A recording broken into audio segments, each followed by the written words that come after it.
যে আমার বাপের জানাজা উনি আইল না, এবং কাফেররাও বলা বলি করবে যে উনি কেমন নবী, উম্মতের জানাজা পড়াইতো যায় না। কাফেররা ধর এটা মানতো না যে সে মুনাফিক ছিল, মানবো? সে মুনাফিক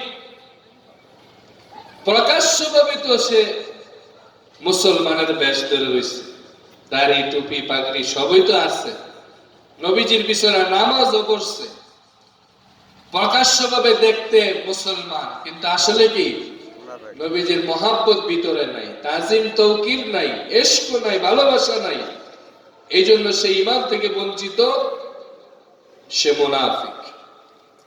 এখন আল্লাহর হাবিব চিন্তা করলেন সে হলো মুনাফিক, কিন্তু তার সন্তান ঈমানদার, সে আমার সাহাবী, সে যেন কষ্ট না পায়, এই জন্য তার জানাজাতে গেলেন।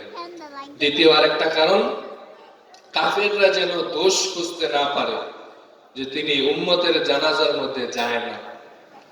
তৃতীয় আরেকটা কারণ, আল্লাহ যেন পরবর্তীতে আয়াত নাজিল করে ঘোষণা দিয়ে দেয় কিয়ামত পর্যন্ত আর কোন মুনাফিক কাফেরের জানাজাতে যাবেন না। ঠিক ওই আল্লাহ আয়াত নাজিল করে দিচ্ছেন, লা তুসাল্লি আলা আহাদিন মিনহুম মাতা আবাদা ওয়া লা তাকুম আলা কবরিহি ইন্নাহুম কাফারু বিল্লাহি ওয়া রাসূলি। আল্লাহ বলেন, হে আমার হাবিব, ভবিষ্যতে আপনি আর কোন মুনাফিক কাফেরের জানাজাতে যাবেন না, আর তাদের কবরও জিয়ারত করবেন না, কারণ নিশ্চয়ই তারা আল্লাহ এবং আল্লাহর রাসূলকে অস্বীকার করে কাফের হয়ে গেছে। এই তিনটা কারণে আল্লাহর হাবিব তার জানাজাতে গেলেন। এমনকি ওই মুনাফিককে আল্লাহর হাবিব নিজের জুব্বা পর্যন্ত দান করেছেন, বলেন সুবহানাল্লাহ। কাফনের মধ্যে আল্লাহর হাবিবের জুব্বা মোবারক সে পেয়েছে, এটার একটা কারণ আছে, কারণ সে নবীজির আপন চাচা হযরতে আব্বাস রাদিয়াল্লাহু তাআলা আনহুর প্রতি একবার একটু সহানুভূতি করছে, একটু দয়া করেছিলেন। সেই দয়ার প্রতিদান হিসেবে নবীজি আব্বাস রাদিয়াল্লাহু তাআলা আনহুকে বলেছেন, উনি আমার বাবার মতো। কিসের মতো? চাচা কি বাবার মতো হতে পারে না? তো এই বাবার প্রতিদান সন্তান দিতে পারে কি পারে না? সেই প্রতিদান দেওয়ার জন্য আব্বাস রাদিয়াল্লাহু তাআলা যেন এই মুনাফিকের কাছে ঋণী না হয়ে থাকেন, এই জন্য আল্লাহর হাবিব বিনিময় হিসেবে, প্রতিদান হিসেবে নিজের পরনের জুব্বাটা ওই মুনাফিককে দান করেছেন, বলেন না সুবহানাল্লাহ। আল্লাহর হাবিব কেমন নবী ছিলেন, এই জন্যই তো বলা হচ্ছে বিল মুমিনিনা রাউফুর রহিম, তিনি মুমিনদের প্রতি দয়ালু, দয়াদ্র, বলেন সুবহানাল্লাহ। কিন্তু ওমর রাদিয়াল্লাহু তাআলা আনহু ঈমানের তেজে, ঈমানের কঠোরতার কারণে, কাফের বেদিনদের ব্যাপারে কঠোরতার কারণে বললেন, ইয়া রাসূলুল্লাহ, তার জানাজাতে আপনি যায়েন না। ওমর রাদিয়াল্লাহু তাআলা আনহু বলেন, আশিদ্দাউ আলাল কুফফার, কাফেরদের ব্যাপারে উনি কঠোর, এটা আল্লাহ বলেছেন। কিন্তু ওসমান রাদিয়াল্লাহু তাআলা আনহুর ব্যাপারে আল্লাহ কি বলছেন? রুহামাউ বাইনাহুম, নিজেদের মধ্যে অতিশয় দয়ালু, অতিশয় সদয় সহানুভূতিশীল। এটা হলো ওসমান রাদিয়াল্লাহু তাআলার বৈশিষ্ট্য, বলেন সুবহানাল্লাহ। ওনার চরিত্র ছিল নরম, লাজুক এবং অতিশয় দয়ালু, দয়াদ্র, মেহেরবান। মদিনা শরীফে মানুষে পানি খাইব, মাত্র একটা মাত্র কূপ ছিল, কূপ, আর এই কূপের মালিক সুযোগ বুঝা কূপ দিচ্ছে। কূপ হইল একটা, মানুষ বীর জমায় পানি নেওয়ার জন্য, সুযোগ বুঝা পানির দাম দিছে বাড়ায়া। আমগর দেশে এমন করে না? সুযোগ পাইলে, রোজা রমজান আইলে দেখবেন জিনিসপত্রের দাম বাড়ায় দেয়। নিয়ম হইল কমায় দেওয়া। আমগর দেশে আরো কি, যখন দেখে চাহিদাটার বেশি, তখন এটার দাম বাড়ায় দেয়। তো ওই মদিনা শরীফে কূপের মালিক, সে পানির দাম দিছে বাড়ায়া, মানুষ চড়া মূল্যে পানি কিনা খাইতো। ওসমান রাদিয়াল্লাহু তাআলা পয়সাওয়ালা লোক, ধনী মানুষ, উনি করছে এই কূপটারে কিনা, এই কূপ মানুষের কল্যাণের জন্য, সাহাবীদের কল্যাণের জন্য উনি এটা ওয়াকফ করে দিয়েছেন, দান করে দিয়েছেন। বলেন সুবহানাল্লাহ। ওসমান রাদিয়াল্লাহু তাআলা মুমিনদের ব্যাপারে সদয়, শুধু ওসমান নয়, সমস্ত সাহাবীরা নিজেদের মধ্যে নিজেরা সদয় ছিলেন, দয়ালু ছিলেন। এমনকি এক সাহাবী আরেক সাহাবীকে নিজের সম্পত্তি থেকে ভাগ দিছে। আনসার যারা মদিনা শরীফে আগে ছিলেন, আর মুহাজির হইল তারা যারা মক্কা থেকে হিজরত করে মদিনাতে গেছেন, তারা হলো মুহাজির। কথা বুঝতে পারছেন? সেই মুহাজির, তাদের কোনো সয় সম্পত্তি ছিল না, সবকিছু ওই মক্কা শরীফে রেখে বসছে। এখন মদিনা শরীফে গিয়া এরা বিডি মারা কিছু নাই, সম্পত্তি নাই। তখন আনসার সাহাবীরা নিজেদের সম্পদকে দুই ভাগ করে এক ভাগ নিজে রাখছে, আরেক ভাগ ওই সাহাবীদেরকে দান করেছে। যার দুইটা বউ ছিল, এক বউ রাখছে, আরেক বউ তালাক দিয়া ওই মুহাজির সাহাবীকে দিয়ে দিচ্ছেন। বলেন সুবহানাল্লাহ। কেমন সদয়, কেমন মহব্বত তাদের মধ্যে ছিল। তা আমাদের মধ্যে এই মহব্বত আছে? এক পীর ভাই আরেক পীর ভাইয়ের পিছনে লেগে থাকে, আছে না? দোষ খুঁজে খালি আছে বদনাম করার মধ্যে। নিজেরা যে একটা সুন্দর করে ঐক্যবদ্ধ ভাবে কাজ করব, সুন্নিয়াত তরিকতের কাজে তো করবে, এটাকে রাজনৈতিক প্ল্যাটফর্ম? এই তরিকতের কাজগুলো কি রাজনীতি? আপনারা রাজনীতির সাথে এই তরিকতকে কেন মিলান? তরিকত সুন্নিয়াতের কাজ করতে হবে ঐক্যবদ্ধ ভাবে, সাহাবীদের আদর্শকে সামনে রেখে। কথা বলেন ঠিক কি?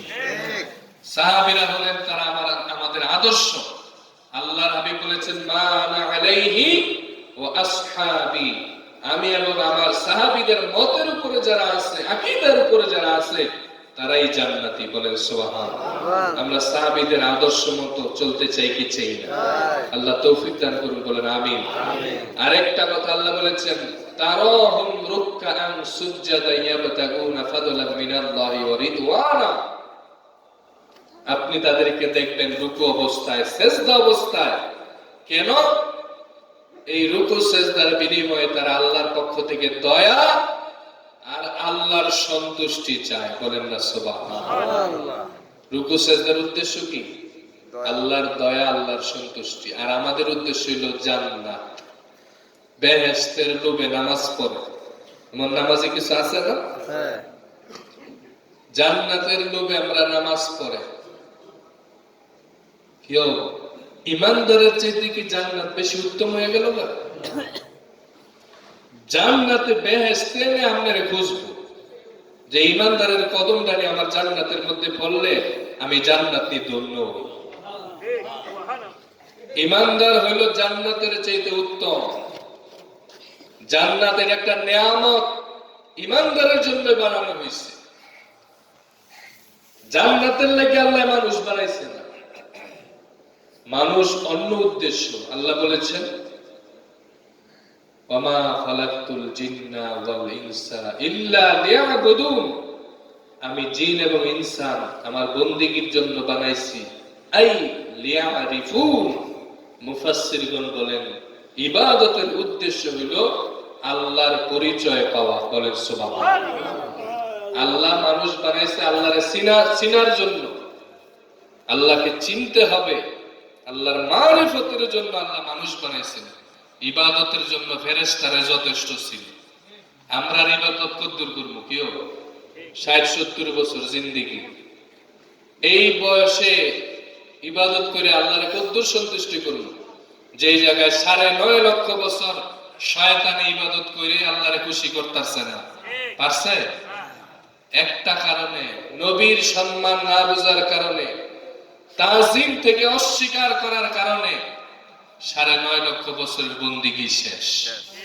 তাহলে আপনার এই বন্দিগির কিসের আপনার এত গর্ব, কিসের এত অহংকার, এই নামাজের কিসের এত বেলু? এই নামাজ, বন্দিগি, ইবাদত মূলত আল্লাহর সন্তুষ্টির জন্য করতে হবে। কথা বলে ঠিক কিনা? এটাই সাহাবীদের উদ্দেশ্য ছিলেন। স্বয়ং আল্লাহ তাদের পক্ষে সাফাই গাইতেছেন। আল্লাহ বলতেছেন, তাদের এই রুকু, তাদের এই সেজদার উদ্দেশ্য হলো আমার সন্তুষ্টি, আমি যেন রাজি হয়ে যাই, এটাই তাদের উদ্দেশ্য। এজন্য আমরা নামাজ, ইবাদত, বন্দেগী সবকিছু করবো কার জন্য? জান্নাতের জন্য নয়। জান্নাত আপনার আমার জন্য অপেক্ষা করতেছে। এটা হলো আমাদের শেষ ঠিকানা, নেয়ামতের জায়গা, আরাম করার জায়গা। যদি আল্লাহ আপনার উপর সন্তুষ্ট হয়ে যায়, জান্নাত স্বয়ং আপনারে খুঁজবে। কই আছে আমার এই ইমানদার বান্দারা? আল্লাহ নিজে ধরে ধরে সেই জান্নাতের মধ্যে আমাদেরকে পাঠাবেন। আমরা সেই জান্নাতে যেতে চাই কি চাই? এজন্য আল্লাহর সন্তুষ্টি সবসময় চাইবেন, আল্লাহর রাজি খুশি চাইবেন। তবে আল্লাহ তখনই রাজি হবে যখন আপনি নবীজিকে খুশি করতে পারবেন। আর নবীজিকে খুশি করার জন্য পীর মুর্শিদকে খুশি করতে হবে। ভায়া আছে, রাস্তা আছে, ডাইরেক্ট আল্লাহকে পাওয়ার কোনো সুযোগ নাই। যদি ডাইরেক্ট আল্লাহর বিধান বাস্তবায়ন করা যেত, তাইলে নবী রাসূল পাঠানোর দরকারটা কি ছিল? বিধান, আল্লাহর হুকুম বাস্তবায়ন করার জন্য আল্লাহ যুগে যুগে নবী রাসূল পাঠাইছে। আল্লাহর বিধানই আল্লাহ ডাইরেক্ট নাজিল করেন না, সে আল্লাহকে ডাইরেক্ট পাওয়া যাবে না। এজন্য ভায়া ধরতে হবে, মাধ্যম ধরতে। ওয়াবতাগু ইলাইহিল ওয়াসিলা, আল্লাহ বলেছেন তোমরা আমার পথে ওসিলা তালাশ করো। কি করো? ওসিলা তালাশ করো। পীর মুর্শিদ হলেন ওসিলা, এরপরে নবীজি ওসিলা, এরপরে আল্লাহর সন্ধান পাওয়া যাবে। এছাড়া কোনো সুযোগ নাই। তো বাবারা, হযরত আলী রাদিয়াল্লাহু তাআলার বৈশিষ্ট্য, নবীজি যেভাবে রাতের পথ রাত জেগে নামাজ পড়তেন, পা মোবারক ফুলে যেত। আম্মা জান আয়েশা বলেন, আল্লাহর হাবিবের দেখতাম পা মোবারক ফুলে যেত, সারা রাত আল্লাহর হাবিব নামাজ পড়তেন। বললাম, ইয়া রাসূলুল্লাহ, এত নামাজ, এত বন্দেগী কেন করেন? আপনার কোনো গুনাহ নাই। নবীজির গুনাহ আছে? না। আম্মা জান আয়েশা নিজে স্বীকার করতেছেন আপনার কোনো গুনাহ নাই। নবীজিও বলেন, হে আয়েশা, তুমি এটা আবার কি কইলে? আমার গুনাহ নাই কইছে? তার মানে সাহাবীর আকীদা হলো, আম্মা জান আয়েশা তো সাহাবী, সাহাবী আর আকীদা হলো নবীজি বেগুনাহ, মাসুম, কোনো গুনাহ নাই। আবার নবীজিও বলতেছেন, স্বীকারোক্তি দিতেছেন, আমার কোনো গুনাহ নাই। তবে বন্দেগী কেন করতেছি? আফালা আবদান আকুনা শাকুরা, আমি কি আল্লাহর শুকরগুজার বান্দা হব না? বিনয়ের সাথে আল্লাহর হাবিব বললেন, আমি কি আল্লাহর শুকরগুজারি করব না? নবীজিকে আল্লাহ সব দিয়েছেন, বরং সমস্ত নেয়ামত আল্লাহর হাবিবের ওসিলায় আল্লাহ সৃষ্টি করছে। নেয়ামত শব্দটাই আমার নবীর ওসিলায় হইছে। নেয়ামত জিনিসগুলো সব আমার নবীর ওসিলায় হইছে। এরপরে আল্লাহ হাবিব বলতেছে, আমি কি আল্লাহর শুকরগুজারি করব না? অথচ নবীজির ওসিলায় কি সমস্ত নেয়ামত তৈরি হয়েছে। মানুষ নেয়ামত পাওয়ার পরে এনে কয়, আমি নেয়ামতের শুকরিয়া আদায় করতেছি, অথচ নেয়ামত হইছে আমার নবীর ওসিলা। তার মানে বোঝা গেল এটা আল্লাহর হাবিব বিনয়ের জন্য বলছে, বিনয়তার জন্য বলছে। কিন্তু আসলে নেয়ামতের ওসিলা, নেয়ামত পাইতেছি কার ওসিলায়?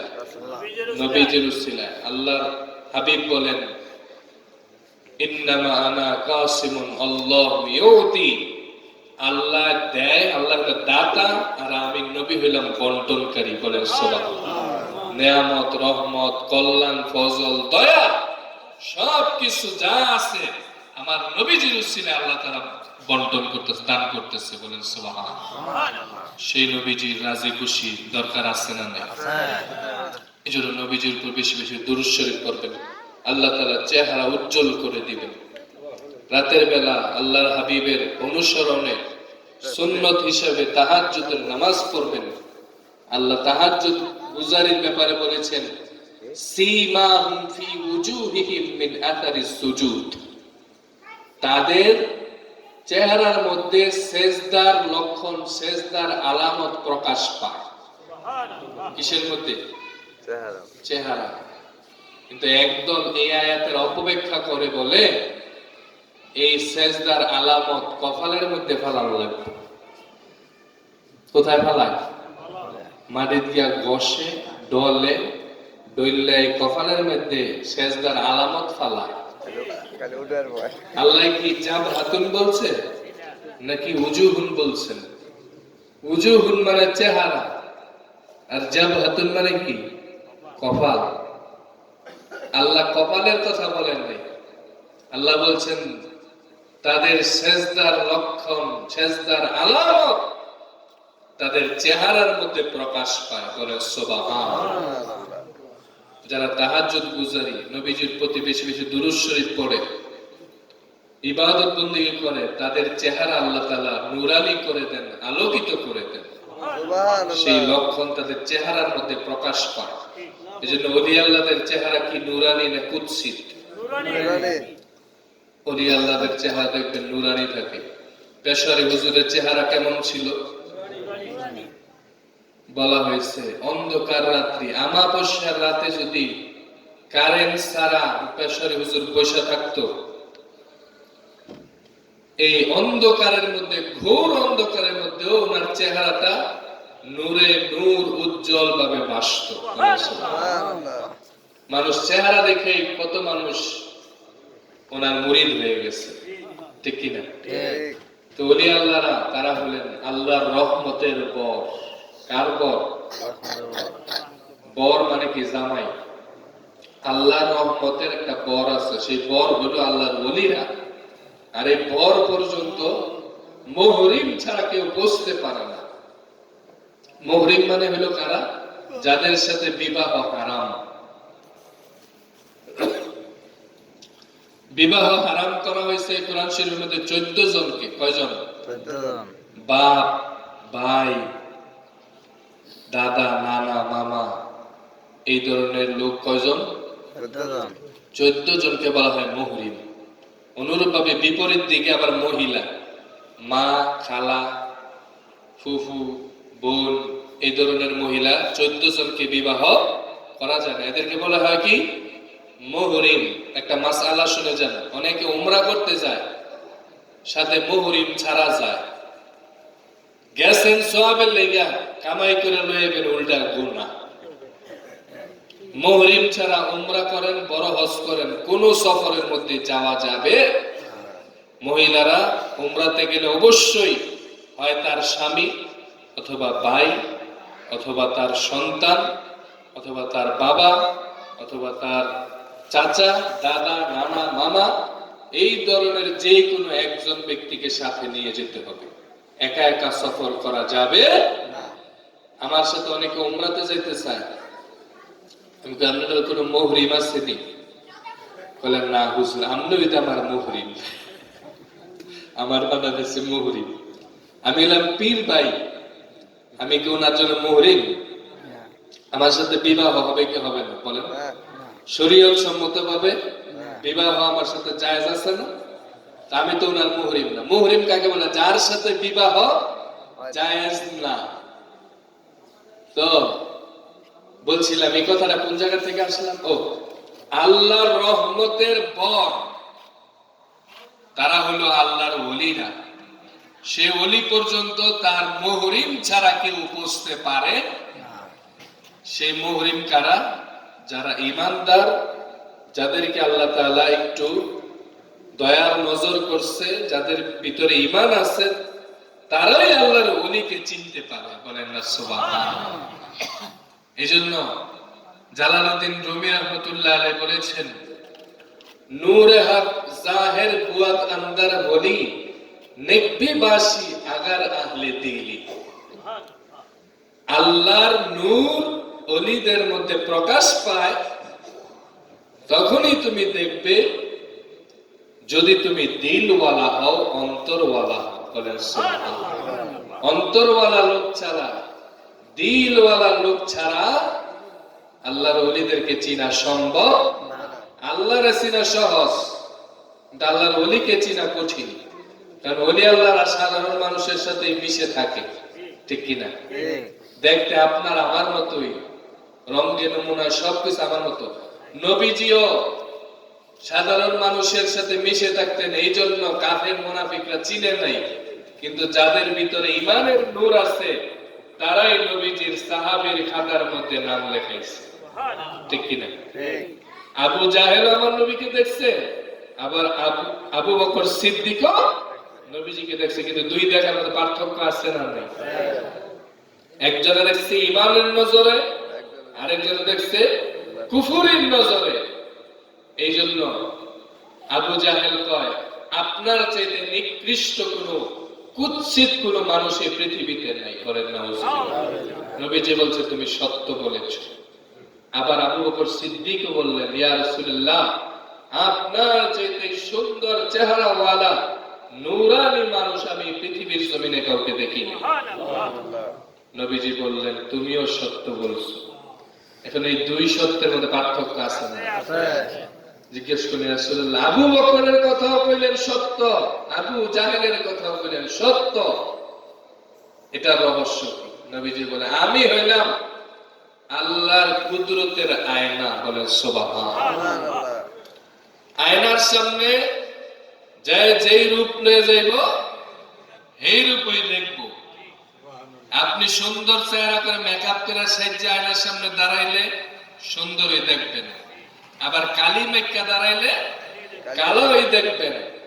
আবু জাহেল তার ভিতর তো ইমানের লেশ মাত্র নাই, কুফুরির চশমা পয়রা নবীজিকে দেখছে, এই জন্য কালা দেখছে। আর আবু বকর ইমানের চশমা লাগাইয়া মোহাব্বতের নজরে নবীজিকে দেখেছেন, এই জন্য পৃথিবীর সবচাইতে সুন্দর মনে হয়েছে। তার মানে আবু জাহেল হলো পৃথিবীর মধ্যে সবচাইতে নিকৃষ্ট, সবচাইতে কালা, আর আবু বকর হলো সবচাইতে সুন্দর, সবচাইতে নূরানি। বলেন সুবহানাল্লাহ। দুই দেখার মধ্যে পার্থক্য আছে। এই জন্য ওলিরা হলো নবীদের ওয়ারিস। কার ওয়ারিস? নবীদের ওয়ারিস।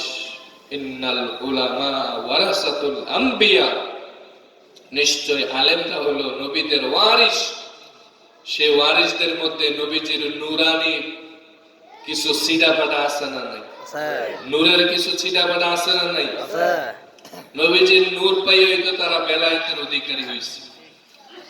এই জন্য ওলি আল্লাহদের চেহারা মুবারক দেখবেন নূরানি থাকে। ওলি কারা? যাদেরকে দেখলেই আল্লাহর কথা মনে হয়। মাওলা আলী বলেছেন, যাকে দেখলে আল্লাহর কথা মনে হয় তিনি আল্লাহর ওলি। বলেন সুবহানাল্লাহ। ওলিরা কারা? যাদের চারপাশ, তারা যেখানে তাশরিফ নিয়ে যায় তাদের আশেপাশের গাছপালা, তরু লতা, বৃক্ষাদি, এই লাইট, এই মাইক, বাঁশ, প্যান্ডেল, অর্থাৎ আল্লাহর সমস্ত সৃষ্টি তাদেরকে দেখতে পেয়ে আল্লাহর জিকির করা শুরু করে। তাদের চারপাশ নিস্তব্ধ থাকে না, আল্লাহর জিকিরে মগ্ন হয়ে যায়। তারা হলেন আল্লাহর ওলি। বলেন সুবহানাল্লাহ। আমরা সেই ওলি আল্লাহর দরবারে যেতে চাই কি চাই না? পেশারি দরবার দেখে আল্লাহর ওলির দরবার কিনা? নির্ভেজাল আল্লাহর ওলি ছিলেন পেশারি হুজুর। সেই পেশারি হুজুরের দরবারে আপনারা যারা মুরিদ হয়েছেন, আমি বলবো আপনারা শত গুণে ভাগ্যবান মানুষ, শত গুণে ভাগ্যবান। আপনারা ভাগ্যবান যে গাউসে পাকের একবারের কাছের একজন শায়েখকে আপনারা পেয়েছেন। গাউসে পাকের 10 জনের পরে 11তম হইল পেশারি হুজুরের নাম। বলেন সুবহানাল্লাহ। কারণ গাউসে পাকের একজন মুরিদ হায়াত পেয়েছে 500 বছর। সেই 500 বছর যিনি হায়াত পেয়েছেন শাইখ কবিরউদ্দিন রহমতুল্লাহ আলাইহি, ওনার সিলসিলা রইল পেশারি রহমতুল্লাহ আলাইহি। এজন্য পেশারি হুজুরের 10 জনের উপরে হলো গাউসে পাক, আর গাউসে পাকের কয়েকজনের উপরেই হলেন আল্লাহর হাবিব। আর আল্লাহর হাবিবের হাত মোবারকে যারা হাত রেখে বায়াত হয়েছেন, আল্লাহ বলেন তাদের হাতের উপর আমার কুদরতের হাত রয়েছে। সুবহানাল্লাহ। তো বাবারা, যাক, আলোচনা অনেক হয়েছে।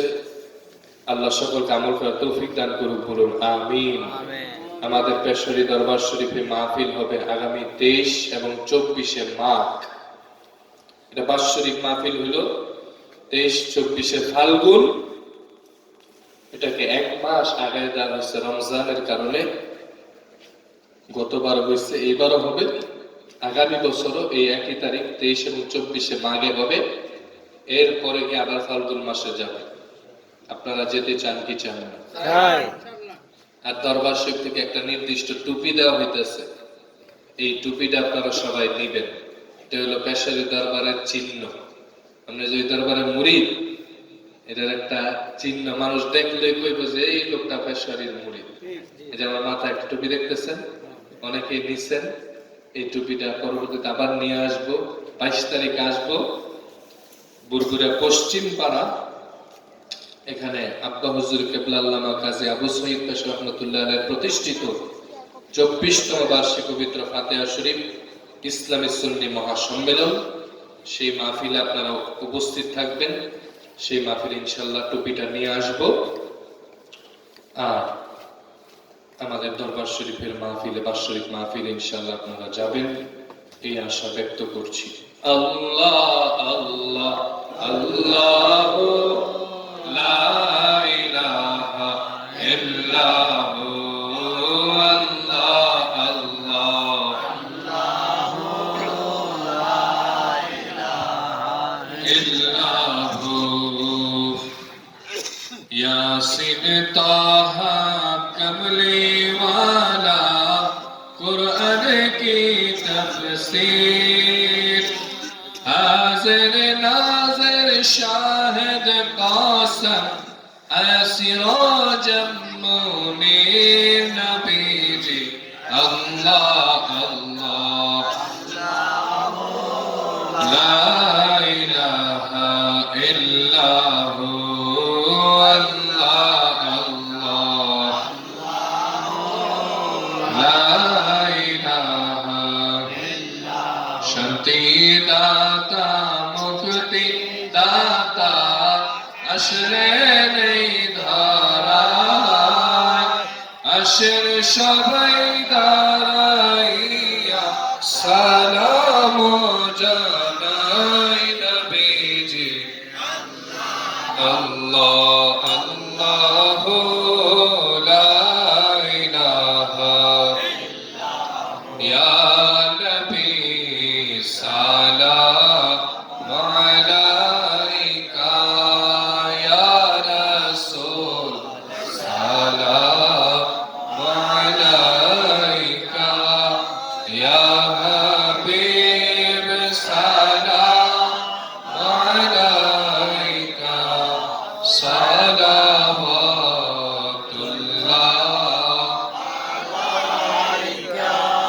طلع البدر علينا من ثنيات الوداع وجب الشكر علينا ما دعا لله داعي يا نبي سلام عليك يا رسول سلام عليك يا حبيب سلام عليك صلوات الله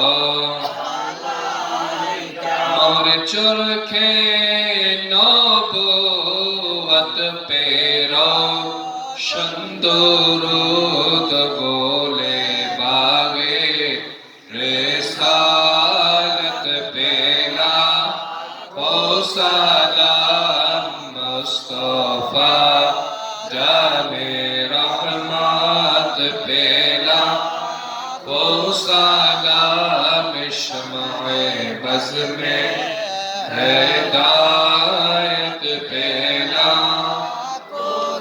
नूर आईने लताफत पे अल्तफ दुरूद ज़ेबो ज़ैने नज़ाफ़त पेला ओ सलाम मुस्तफा पेला ओ सलाम शम्ए बज़ में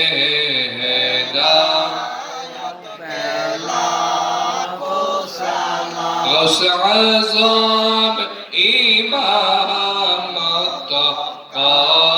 بننا کا جلوائے شان قدرات پیلا او سلام مصطفیٰ رحمت پیلا او سلام شمع بس میں ہدایت پیلا دردی قلبوں میں عظمت مصطفیٰ حکمت اعلی حضرات پیلا او سلام مصطفیٰ پیلا او سلام شمع بس میں ہدایت پیلا کاملانے طریقت پہ کامل درود حاملانے شریعت پیلا او سلام سیدی مرشدی قبلہ علامہ قاضی بشیر گل پیشوانی سیدی مرشدی قبلہ علامہ قاضی ابو سعید پیشوانی ہادیان دین و ملت پیلا او سلام مصطفیٰ جان رحمت پیلا او سلام شمع بز میں